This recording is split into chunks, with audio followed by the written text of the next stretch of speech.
Beralih ke berita kriminal, pemirsa, pegawai honorer berinisial TE bersama dengan HN, oknum ASN yang mencuri kulkas di kantor Gubernur Sumsel pada 8 September yang lalu membuat Gubernur Sumsel Herman Deru angkat bicara, di mana Deru mengatakan akan memberikan sanksi yang tegas terhadap kedua pelaku tersebut.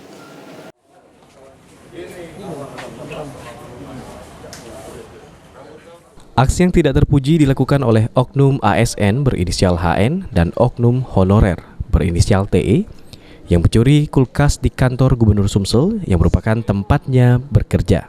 Membuat Gubernur Sumsel angkat bicara, di mana Deru mengatakan akan memberikan sanksi tegas terhadap kedua pelaku tersebut. Selain itu, Deru juga mengatakan sanksi yang akan diberikan tidak senilai dengan apa yang akan dicuri. Jadi PNS maling kulkas itu gimana Pak tanggapannya Pak?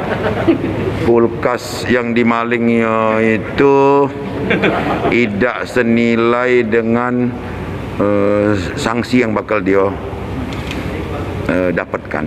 Bisa jadi ini karena dituntut kebutuhan mendesak atau memang moralnya yang buruk. Kejadian ini dilakukan pelaku pada tanggal 8 September lalu.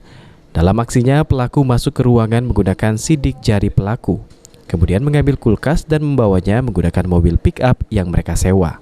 Untuk sekarang, menurut Kapolsek Ilir Timur 1, AKP Ginanjar Alia Sukmana, satu tersangka oknum honorer inisial TE telah diamankan petugas.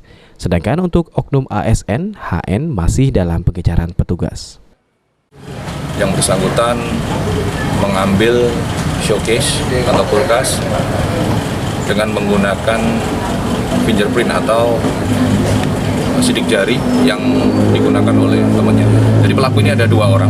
Yang pertama adalah honorer, yang kedua adalah ASN yang saat ini masih aktif di pemerintah provinsi yang masih dalam pencarian kami. Jadi keduanya bekerja sama, kemudian melapor kepada pihak Pol PP di sana bahwa kulkas tersebut merupakan miliknya, padahal kulkas tersebut merupakan inventaris milik Pemprov.